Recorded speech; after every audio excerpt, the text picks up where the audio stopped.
भारतीय supreme court के साबिक जज जस्टिस मार्कंडेय काटजू मोदी सरकार पर बरस पड़े। कहा सरकार का दिमाग खराब हो गया है, मुल्क में पागलपन चल रहा है। 4 साल में दुनिया में हिंदुस्तान की नाक कटा दी। लोग हंसते हैं हम पर, बोले गाय भी घोड़े और कुत्ते की तरह जानवर ही है।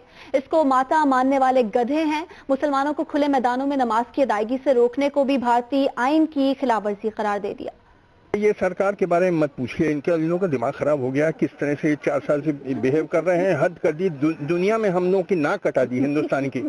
मैं अमेरिका में अभी 6 महीने रह के आया हूँ। लोग हंसते हैं हिंदुस्तान पे कि ये किस तरह के पागल लोग हैं कि किसी को पकड़ के मार डाला कि ये गाय काट रहा था, किसी को कुछ इस तरह से ब्लिंचिंग कर रहे हैं, पागलपन किए जा रहे हैं। 4 साल से पागलपन हुआ है इस मुल्क में।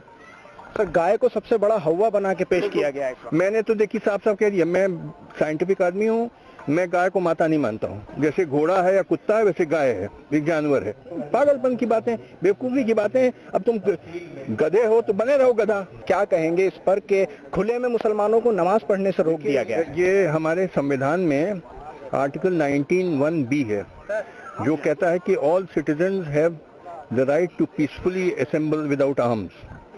तो ये उस संविधान की धारा का घोर उल्लंघन है भाई। तमाम मैंने देखा आरएसएस की शाखाएं होती हैं पार्क्स में, यहाँ वहाँ, उस पर तो कोई प्रतिबंध नहीं, उनको तो कोई परमिशन नहीं लेनी पड़ती है।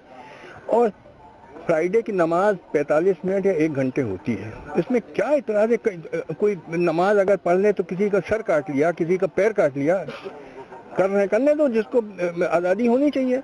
तो ये तो बिल्कुल गलत आदेश हुआ है और मैं इसका घोर विरोध करता हूं।